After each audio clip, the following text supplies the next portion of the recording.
어떤 날은 이유 없이 마음이 무겁습니다. 해가 떴는데도 하루가 시작된 것 같지 않고 주변은 분주한데 나만 멈춘 것처럼 느껴지지요. 누가 물어봐도 설명할 수 없습니다. 그저 속에서 무언가가 조용히 무너지고 있다는 느낌. 그건 죄책감이라는 이름으로 다가옵니다. 또 그랬어. 넌 안 바뀔 거야. 기도해도 소용없어. 하나님도 실망하셨을 거야. 이런 소리가 머릿속을 맴돕니다. 기도하려다가도 입이 떨어지지 않고 성경을 펴도 말씀이 마음에 박히지 않습니다. 교회에 앉아 있어도 내 자리는 아닌 것 같고 사람들 사이에 있지만 혼자인 것처럼 느껴지는 시간들이 밀려오지요. 혹시 지금 그런 마음이신가요? 말 못할 죄를 짓고 그 순간을 수십 번 되감으며 후회하고 그럼에도 다시 제자리로 돌아오는 자신이 너무나 실망스러워. 그 어떤 기도도 감히 못 올리는 상황. 그렇다면 이 묵상은 지금 당신에게 드리는 하나님의 음성입니다. 떠나지 마세요. 하나님은 아직 당신과 함께 하십니다. 성경은 우리에게 말합니다. 하나님의 사랑은 우리가 조건을 지켜야 유지되는 사랑이 아니며 실수로 깨어지는 유리잔처럼 한 번의 죄로 부서지는 관계가 아니라고 말입니다. 요한복음 8장에는 한 여인이 나옵니다. 그녀는 가늠한 채 붙잡혀 사람들에게 끌려왔습니다. 정리할 시간도 설명할 기회도 없이 예수 앞에 내던져졌지요. 사람들은 손에 돌을 들고 말합니다. 율법에 따르면 이런 여자는 돌로 쳐야 합니다. 예수님은 고개를 숙이십니다. 그리고 땅에 무엇인가를 쓰십니다. 그 침묵은 깊고 무겁고 그 안에 은혜가 담겨 있었습니다. 너희 중에 죄 없는 자가 먼저 돌로 쳐라. 그 말에 사람들은 하나씩 자리를 떠납니다. 돌을 내려놓고 뒤돌아섭니다. 그리고 예수님은 여인을 바라보며 말씀하십니다. 나도 너를 정죄하지 않는다. 가서 다시는 죄를 짓지 마라. 그 말은 지금도 유효합니다. 그때 그 여인만을 향한 말씀이 아닙니다. 지금 이 글을 보고 있는 죄책감으로 기도조차 멈춘 당신에게도 주시는 말씀입니다. 하나님은 정죄의 하나님이 아니라 회복의 하나님이십니다. 우리는 자꾸 넘어집니다. 실수하고 약속을 어기고 다시는 안 하겠다고 해놓고 또 제자리로 돌아오지요. 그런 우리에게 하나님은 이렇게 말씀하십니다. 내가 너를 안다. 그러나 내가 너를 포기하지 않는다. 십자가는 그 증거입니다. 우리가 완벽해진 후에 받은 사랑이 아니라 우리가 죄인 되었을 때에 먼저 받은 사랑입니다. 그분은 미리 아시고도 우리를 선택하셨고 우리를 위해 피 흘리셨습니다. 그러니 지금 당신이 그 자리에 있다면, 수치와 후회 속에 있다면 그 자리는 끝이 아니라 하나님의 은혜가 시작되는 자리입니다. 당신이 지금 아무 말도 할 수 없다면 그 침묵 안에서도 하나님은 말씀하십니다. 내가 너를 안다. 그리고 나는 여전히 너를 사랑한다.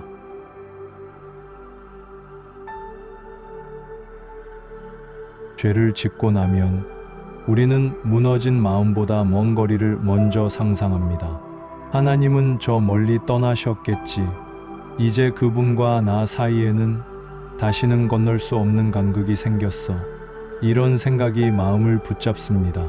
그러나 성경은 정반대로 말합니다. 여호와는 마음이 상한 자를 가까이 하시며 충심으로 통회하는 자를 구원하시는도다. 당신이 무너진 바로 그 자리에 하나님은 함께 계셨습니다. 당신이 도망친다고 생각했던 순간에도 그분은 한 걸음도 물러서지 않으셨습니다. 회개란 하나님을 향해 몇 킬로미터를 걸어가는 여정이 아닙니다. 그저 방향을 바꾸는 것입니다. 지금까지 뒤돌아서 있던 걸음을 하나님 쪽으로 다시 향하는 것, 그 순간 하나님은 이미 당신 앞에 계십니다.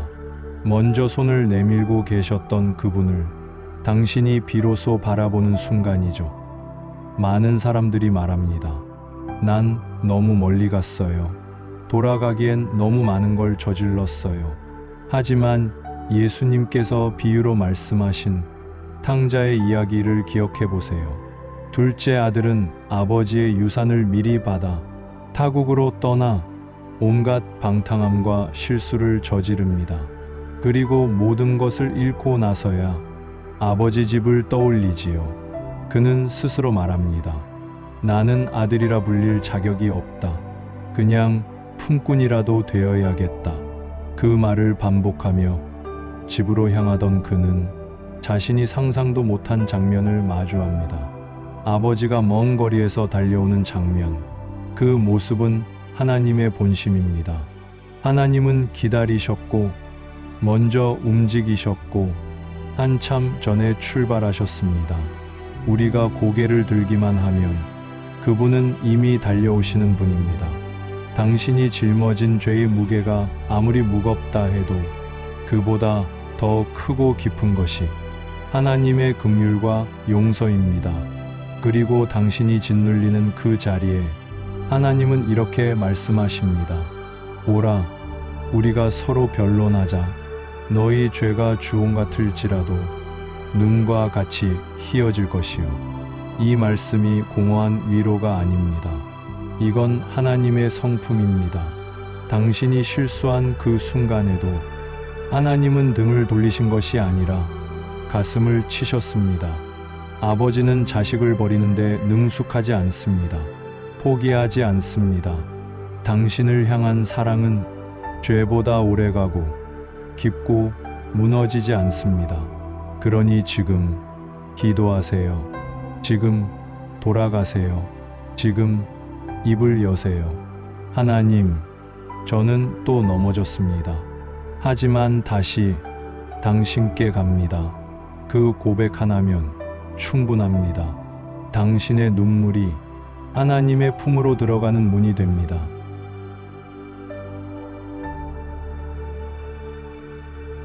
마귀는 당신이 죄를 짓는 그 순간보다 죄를 지은 그 이후를 더 노립니다. 넘어진 당신의 귓가에 속삭이지요. 끝났어. 넌 더럽혀졌어. 하나님이 너 같은 걸 다시 받아주실 리 없어. 그 말은 당신을 회개로 이끄는 것이 아니라 숨어버리게 만들고 침묵하게 만들며 결국 하나님에게서 도망치게 만듭니다. 에덴 동산의 아담과 하와도 그랬습니다. 죄를 짓고 나서 가장 먼저 한 일은 숨는 것이었습니다. 그들이 여호와 하나님의 낯을 피하여 동산 나무 사이에 숨었더라. 죄가 문제를 일으킨 건 맞습니다. 하지만 진짜 더 큰 문제는 그 이후의 도망이었습니다. 하나님은 그들을 부르셨습니다. 아담아, 내가 어디 있느냐? 그 물음은 책망이 아니라 초대의 말입니다. 이리 와라. 숨지 마라. 내가 널 다시 품겠다. 그 하나님의 음성이 지금도 당신을 향해 들려지고 있습니다. 수치심은 거룩해 보일 수 있습니다. 울고 후회하고 자책하고 그 자리에 계속 주저앉아 있는 사람은 언뜻 보면 겸손한 사람처럼 보입니다. 하지만 진정한 겸손은 하나님의 용서를 받아들이는 데서 시작합니다. 용서를 거부하는 자책은 사실 자기를 더 믿는 마음일 수도 있습니다. 나는 이런 죄를 지었으니 하나님도 날 못 용서하실 거야. 이 말은 결국 하나님의 은혜도 내 죄를 못 넘는다는 뜻이 됩니다. 그건 겸손이 아니라 오만입니다. 우리는 그분의 자비 앞에 그 어떤 이유도 내세울 수 없습니다. 그러나 그 자비 앞에 설 수는 있습니다. 아무것도 가지지 않은 채 그저 회개 하나만을 들고 하나님, 제가 잘못했습니다. 다시 품어주십시오. 하나님은 그 기도를 거절하지 않으십니다. 하나님은 정죄의 하나님이 아니라 회복의 하나님이기 때문입니다.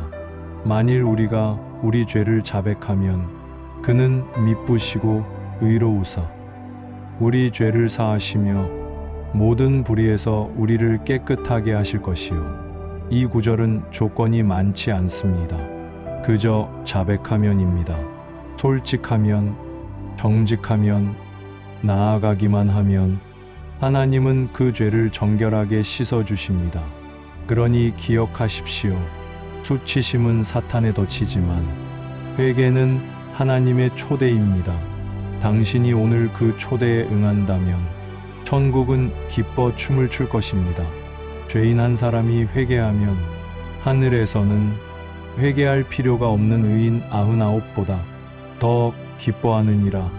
하늘이 기뻐할 그 회개, 그게 바로 오늘 당신에게 주어진 기회입니다.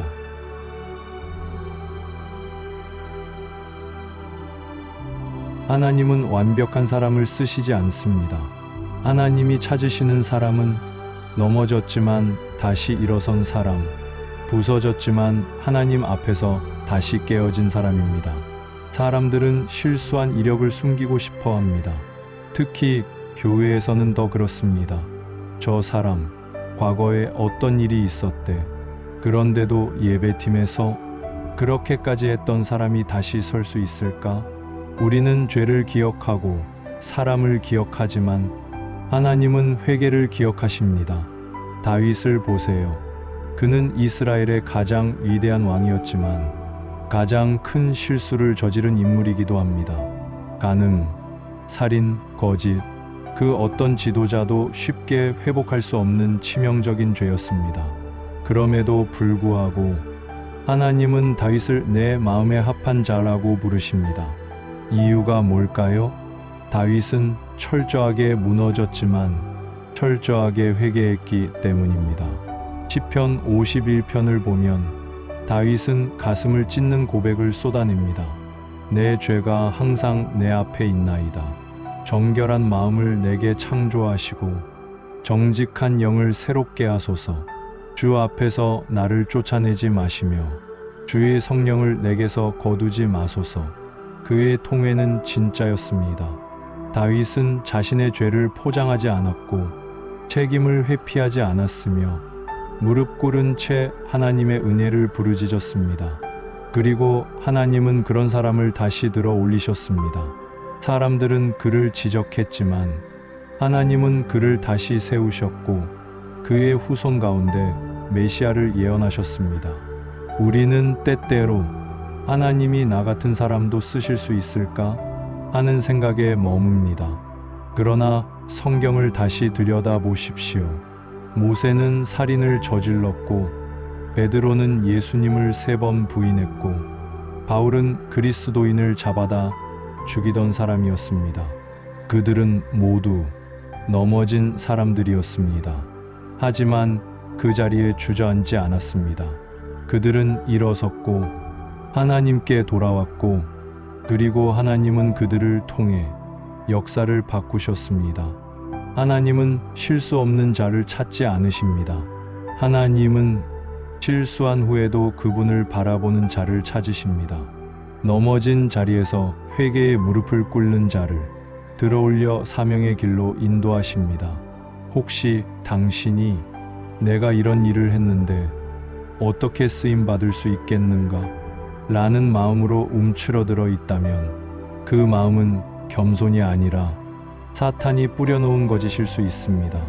사명은 자격으로 받는 것이 아니라 부르심으로 임하는 것입니다. 당신이 다시 일어나길 원하신다면 하나님은 그 자리에 계십니다. 내가 너를 택하였고 너를 내 손바닥에 새겼노라. 그 새겨진 손바닥에는 완벽한 자들의 이름이 아니라 넘어졌지만 돌아온 자들의 이름이 새겨져 있습니다.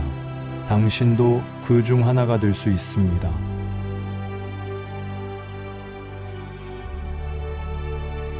지금 이 글을 읽는 당신은 아마도 마음 한편이 무너져 있을 것입니다.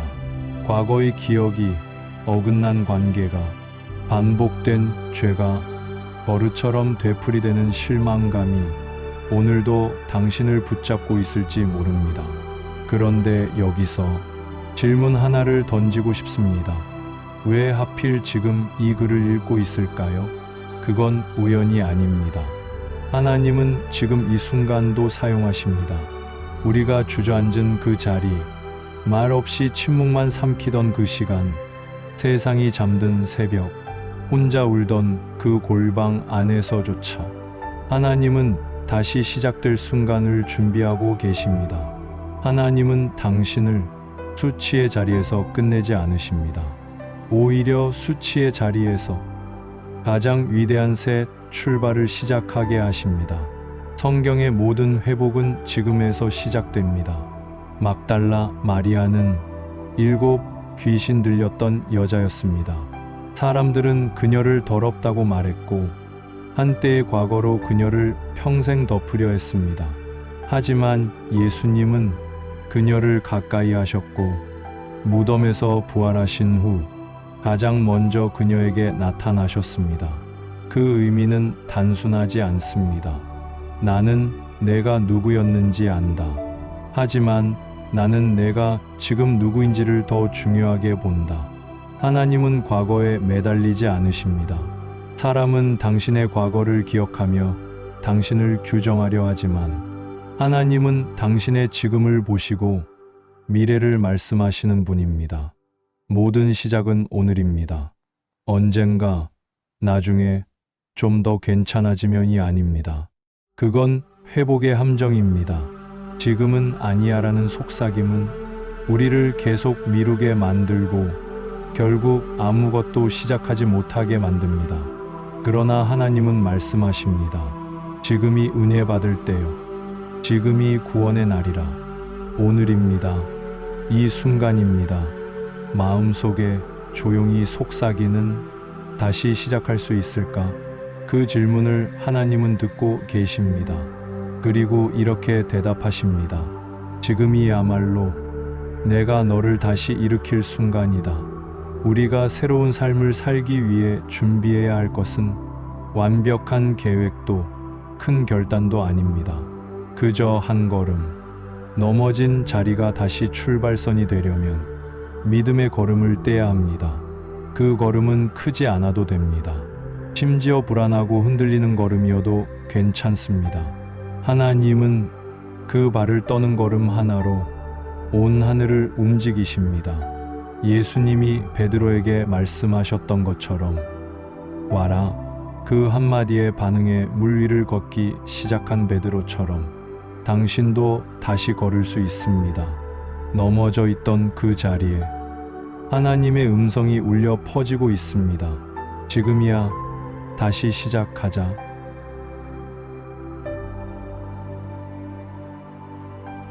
아무도 몰라도 하나님은 아십니다. 당신이 지금 어떤 마음으로 이 글을 읽고 있는지, 무슨 실수를 했고, 어디서부터 무너졌으며, 왜 그렇게 후회하면서도 다시 그 자리로 돌아갔는지 모두 아십니다. 그리고 그 모든 걸 아시면서도 당신을 버리지 않으셨습니다. 사람은 버립니다. 사람은 포기합니다. 기대가 무너지면 관계도 무너지고 실망이 반복되면 마음의 문을 닫아버립니다. 하지만 하나님은 다릅니다. 그분은 실망하실 수 있어도 당신을 포기하지는 않으십니다. 예레미야 애가 3장 2223절은 이렇게 고백합니다. 여호와의 인자와 긍휼이 무궁하심으로 우리가 진멸되지 아니함이니이다. 이것이 아침마다 새로우니 주의 성실하심이 크도소이다. 하나님의 인자와 긍휼은 매일 아침 다시 새롭게 주어집니다.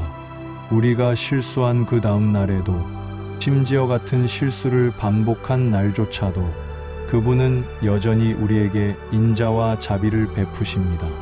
당신이 자책하는 그 순간 사탄은 속삭입니다. 마, 또야. 하나님도 이제 널 진료하실 거야. 기도해봤자 뭐해? 너는 그냥 그런 사람이야. 하지만 그런 속삭임에 맞서 하나님의 진리가 선포됩니다. 내가 결코 너를 버리지 아니하고 너를 떠나지 아니하리라. 히브리서 135 결코라는 단어를 눈여겨보세요. 그건 확정입니다. 조건도 예외도 없습니다. 하나님은 결코 당신을 포기하지 않겠다고 하셨습니다. 우리는 사랑받을 자격이 없다고 느낍니다. 나는 사랑받기엔 너무 망가졌어요. 나는 회복될 수 없는 사람이에요. 내 안에는 더 이상 좋은 게 남아있지 않아요. 하지만 그 말들은 하나님의 시선과는 전혀 다릅니다.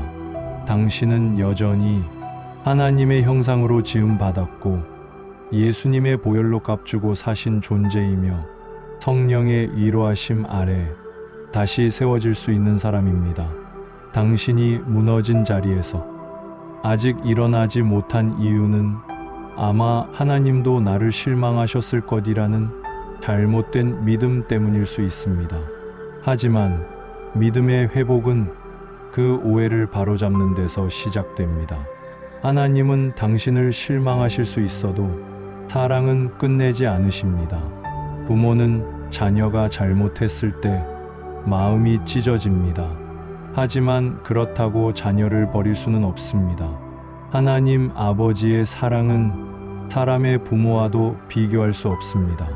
그분의 인내는 사람의 기준을 초월하며 그분의 사랑은 실패와 상처를 덮고도 남을 만큼 넉넉합니다. 그렇기에 당신이 돌아가기만 한다면 그분은 달려오십니다. 탕자의 비유처럼 기다리고 계시며 먼 발치에서 당신을 먼저 알아보시고 팔 벌려 끌어안으실 것입니다. 오늘 이 글은 당신이 그 사랑을 다시 믿기를 바라는 하나님의 속삭임입니다. 내가 너를 안다. 그런데도 나는 너를 사랑한다. 그리고 나는 결코 너를 버리지 않았다.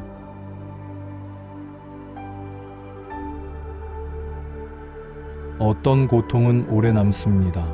죄를 지은 후 그 순간은 지나갔지만 마음은 계속 거기 머물러 있지요.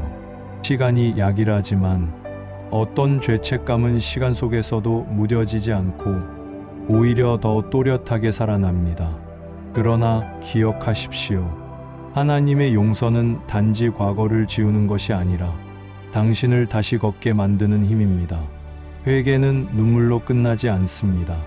회개는 회복으로 이어져야 합니다. 진짜 회개는 죄책감에 주저앉아 오는 것이 아니라 하나님의 손을 붙잡고 다시 걸어가는 것에 있습니다. 예수님은 가늠하다 잡힌 여인을 향해 나도 너를 정죄하지 않는다로 멈추지 않으셨습니다. 그 다음에 이어진 말씀은 가서 다시는 죄를 짓지 마라. 요 811. 그 말 속에는 회복의 가능성과 새로운 삶의 시작이 담겨 있습니다. 하나님은 당신을 정죄하지 않으십니다. 하지만 당신을 그 자리에 머물게 두지도 않으십니다. 하나님은 죄에서 건져낼 뿐 아니라 다시 걷게 하시는 분입니다. 그 길은 어렵고 처음엔 부끄럽고 때론 주변의 시선과 싸워야 하며 마음속의 후회와 계속 부딪혀야 할 수도 있습니다. 하지만 하나님은 말씀하십니다. 내가 내게로 돌아오면 내가 너를 다시 이끌리라. 이끌어 주십니다. 당신이 스스로 일어날 수 없을 때 그분은 일으켜 세우시는 분입니다. 회복은 과정입니다. 하룻밤 사이에 완벽하게 바뀌는 기적이 아니라 매일매일 그분을 향해 한 걸음 더 가는 여정입니다. 오늘도 그렇게 시작해 보세요. 예배 자리에 앉아보는 것, 짧게라도 성경을 펼쳐보는 것, 하나님, 다시 해보고 싶어요라고 말해보는 것, 이 작은 시작들이 당신의 회복을 이끄는 발걸음이 됩니다. 그리고 믿으세요. 하나님은 당신 안에서 시작하신 일을 끝까지 이루시는 분이십니다. 너희 안에서 착한 일을 시작하신 이가 그리스도 예수의 날까지 이루실 줄을 우리는 확신하노라. 이건 단지 위로가 아닙니다. 약속입니다. 하나님은 절대로 미완성의 사람으로 당신을 남겨두지 않으십니다. 당신의 삶은 지금 중단된 것 같을지 몰라도 하나님의 계획은 계속 움직이고 있습니다. 지금도 그분은 말씀하십니다. 내가 너를 고칠 것이다. 내가 너를 회복할 것이다. 너는 다시 웃게 될 것이다. 너는 다시 나를 찬양하게 될 것이다. 당신의 회복은 당신의 감정에 달린 것이 아닙니다. 하나님의 성실하심에 달려 있습니다. 그리고 그분은 신실하십니다. 그러니 외치세요. 믿음으로 선포하세요. 나는 회복될 것이다. 왜냐하면 하나님이 나를 회복시키실 것이기 때문이다. 이건 자기 암시가 아닙니다. 이건 하나님의 약속을 붙잡는 믿음의 고백입니다. 당신은 무너졌지만 무너진 채로 끝나지 않을 것입니다. 당신은 울었지만 눈물이 당신의 마지막 언어가 아닐 것입니다. 당신은 쓰러졌지만 하나님께서 당신을 반드시 일으키실 것입니다. 하나님은 여전히 당신을 부르고 계십니다. 사명은 사라지지 않았습니다. 당신이 다시 일어섰다면 이제 그 다음 질문이 들려올 겁니다. 그래, 용서받았다고 해도 나는 이제 뭘 할 수 있지? 내가 무너졌던 사람인데 이제 와서 어떤 의미가 있을까? 하나님이 나 같은 사람도 여전히 쓰실까? 이건 단지 죄책감이 남아있는 게 아니라 정체성의 상실에서 오는 두려움입니다. 나는 하나님의 사람이었다는 기억은 남았지만 지금의 나는 그 자리에 설 수 없을 것 같은 묘한 거리감이 생긴 상태. 하지만 기억하십시오. 하나님은 회복만 시키시는 분이 아니라 다시 부르시는 분입니다. 넘어진 당신을 일으켜 세우신 이유는 이전보다 더 깊은 관계로 이끄시기 위함이며 당신 안에 주셨던 사명과 목적을 다시 불붙게 하시기 위함입니다. 베드로를 생각해 보십시오. 그는 예수님을 3번이나 부인한 사람입니다. 나는 저 사람을 모른다. 예수님께서 가장 외로우셨던 순간 그는 그 자리를 지키지 못했습니다. 그리고 그는 깊은 죄책감에 제자라는 자리에서 물러나 원래 하던 업으로 돌아갔지요. 그때 부활하신 예수님이 갈릴리로 찾아오셨습니다. 숯불을 피우시고 조용히 베드로를 불러 물으셨습니다. 요한의 아들 시몬아, 내가 이 사람들보다 나를 더 사랑하느냐? 그 질문을 3번이나 반복하신 이유는 그를 정죄하기 위함이 아니었습니다. 그를 다시 불러내기 위함이었습니다. 그리고 이어서 말씀하십니다. 내 양을 먹이라. 사명이 회복되는 순간이었습니다. 베드로는 죄인에서 용서받은 자가 되었고 용서받은 자에서 다시 부름받은 제자가 되었습니다. 당신에게도 동일합니다. 하나님은 당신을 그냥 회복된 사람으로 남겨두지 않으십니다. 당신의 삶에 여전히 해야 할 일, 맡겨진 역할, 사랑해야 할 사람, 세워야 할 누군가가 있습니다. 회복은 끝이 아닙니다. 회복은 시작입니다. 그 이전보다 더 성숙한 믿음으로, 더 깊은 자비로, 더 절실한 감사로 하나님의 일을 감당하게 되는 순간, 그건 단순한 봉사나 사역이 아니라 살아있음 그 자체가 됩니다. 당신이 무너졌던 그 경험, 그 눈물과 수치의 흔적들, 그 모든 아픔이 이제 다른 누군가를 일으킬 씨앗이 될 수 있습니다. 고린도후서 1장 4절은 이렇게 말합니다. 우리의 모든 환난 중에서 우리를 위로하사 우리로 하여금 하나님께 받는 위로로 모든 환난 중에 있는 자들을 위로하게 하시는 이시로다. 당신이 받은 위로는 당신만의 것이 아닙니다. 그건 누군가를 살릴 생명의 메시지가 됩니다. 그러니 망설이지 마세요. 하나님은 여전히 당신을 부르십니다. 당신이 누구였는지가 아니라 지금 그분께 다시 반응하고 있는 당신의 마음을 보고 계십니다. 다시 예배의 자리로 돌아오세요. 다시 섬김의 자리에 서보세요. 다시 말씀을 붙들고 다시 기도하세요. 그 자리에 당신을 기다리고 계셨던 하나님이 계십니다. 너는 내 것이다. 내가 너를 불렀고 너는 내 목소리에 다시 반응했다. 그러니 가라, 내 양을 먹이라. 내가 쓰러졌던 만큼 이제는 누군가를 세워야 할 때다. 당신의 삶은 쓰러진 채로 끝나지 않습니다. 이것은 간증이 됩니다. 여기까지 함께 걸어오셨군요. 한 줄 한 줄 말씀을 따라 숨죽이며 따라오던 그 마음, 그건 단지 글을 읽은 게 아니라 하나님의 음성 앞에 마음을 여신 것입니다. 이제 묻습니다. 당신의 지난 시간들, 그 무너짐과 회복, 그 눈물과 침묵, 그 죄책감과 간절함, 그 모든 것이 아무 의미 없이 지나갔다고 생각하시나요? 하나님은 아무 고통도 허비하지 않으십니다. 당신의 실수조차 하나님의 손 안에서는 사명의 재료가 됩니다. 요셉은 형제들에게 배신당하고 구덩이에 던져지고 노예가 되고 억울하게 감옥에 갇히는 고통의 연속을 겪었지만 그는 이렇게 고백했습니다. 당신들은 나를 해하려 하였으나 하나님은 그것을 선으로 바꾸사 오늘과 같이 많은 사람의 생명을 구원하게 하시려 하셨나니 이 말은 곧 내 고통은 간증이 되었다는 선언입니다. 그리고 당신도 마찬가지입니다. 지금까지 겪었던 모든 무너짐, 버림받은 듯한 감정, 반복된 실패, 그 모든 시간들은 당신을 부르시기 위한 하나님의 깊은 간섭이었습니다.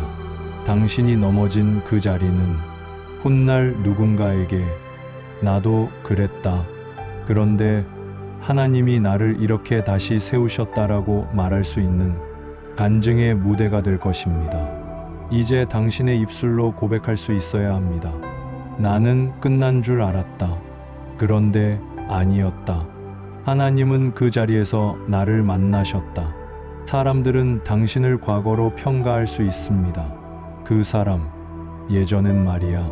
하지만 하나님은 과거가 아닌 현재의 믿음과 미래의 걸음을 보십니다. 그분은 내가 너를 쓴다. 너의 실패도, 너의 눈물도, 너의 회복도 모두 사용하겠다. 고 말씀하십니다. 그렇기에 당신의 인생은 결코 쓰러진 채로 끝나지 않습니다. 당신이 감추고 싶었던 그 고통조차 누군가에게 위로가 될 것입니다. 당신이 도망치고 싶었던 그 죄의 흔적도 누군가에게 생명의 길이 될 수 있습니다. 하나님은 그런 분이십니다. 가장 어두운 밤을 가장 찬란한 새벽으로 바꾸시는 분.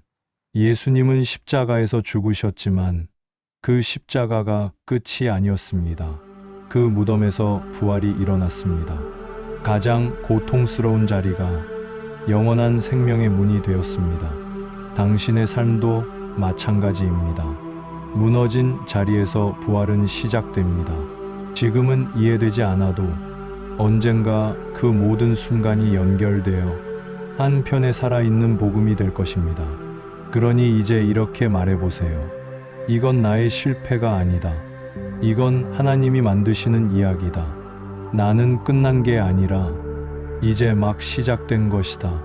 그리고 이 모든 여정은 결국 한 사람의 입을 통해 이렇게 요약될 것입니다. 나의 간증은 하나님의 은혜입니다. 그리고 당신은 다시 걷기 시작합니다. 이제 당신은 압니다. 자신이 얼마나 무너졌었는지, 그 무너짐 속에서 얼마나 외로웠는지, 그리고 하나님이 그 외로움 속에 가장 가까이 계셨다는 것도요. 눈물은 말이 없지만 가장 진실한 기도였습니다. 숨고 싶었던 순간은 사실은 하나님이 가장 강하게 당신을 부르시던 순간이었습니다. 지금 이 모든 여정을 지나 당신은 다시 일어서고 있습니다. 완벽하게 회복된 모습이 아닐 수도 있습니다. 아직도 마음의 후회가 남아있고 어쩌면 주저하는 마음도 있겠지요. 하지만 괜찮습니다. 하나님은 지금의 당신을 기뻐하십니다. 완전히 회복된 후가 아니라 지금 회복을 향해 걷고 있는 그 상태. 넘어져 있다가 일어서려고 애쓰는 그 몸짓을 하나님은 누구보다 소중히 여기십니다. 내가 너를 구속하였고 내가 너를 지명하여 불렀나니 너는 내 것이다. 이 말씀이 이제는 당신의 고백이 되길 바랍니다. 나는 하나님의 사람입니다. 넘어졌지만 끝나지 않았습니다. 버려졌다고 느꼈지만 사실은 끌어안기 위한 하나님의 침묵이었습니다. 내가 멀어졌지만 하나님은 단 한 걸음도 물러서지 않으셨습니다. 그리고 이제 나는 다시 걸어갑니다. 이제 무엇을 해야 할까요? 당신이 할 일은 거창하지 않습니다. 그저 다시 하나님을 향해 한 걸음. 매일의 삶 속에서 말씀을 붙들고 기도의 순결을 멈추지 않는 것. 그리고 당신 안에 일어난 이 회복의 이야기를 누군가와 나누는 것입니다. 당신의 인생은 단지 살아남은 이야기가 아닙니다. 살아계신 하나님을 증거하는 이야기입니다. 당신은 쓰러졌지만 그 자리에 남지 않았습니다. 그걸로 충분합니다. 이제부터는 하나님의 손을 붙잡고 다시 걷는 인생이 시작된 것입니다. 당신의 삶은 이전보다 더 견고해질 것입니다. 이전보다 더 부드러워질 것입니다. 이전보다 더 깊이 사랑하게 될 것이며 무너졌던 과거가 이제는 누군가를 끌어안는 품이 될 것입니다. 그래서 이 글의 마지막에는 당신을 위해 기도하고 싶습니다. 지금 이 순간 이 글을 읽는 당신을 향해 하나님께 드리는 고백입니다. 기도. 주님, 지금 이 글을 읽고 있는 이 사람의 마음을 주님은 누구보다 잘 아십니다. 그가 얼마나 힘들었는지, 얼마나 지치고, 얼마나 자신을 미워했는지 다 알고 계십니다. 그 마음에 이제 주님의 사랑을 부어주옵소서. 회개의 눈물을 은혜의 강물로 바꾸시고 수치심을 새로운 사명의 불꽃으로 바꾸소서. 이제는 정죄가 아닌 회복의 시간입니다. 넘어진 자리에 하나님의 손이 닿았습니다. 그리고 이 영혼은 다시 걸어갑니다. 주님, 한 걸음 한 걸음마다 함께해 주옵소서. 아멘.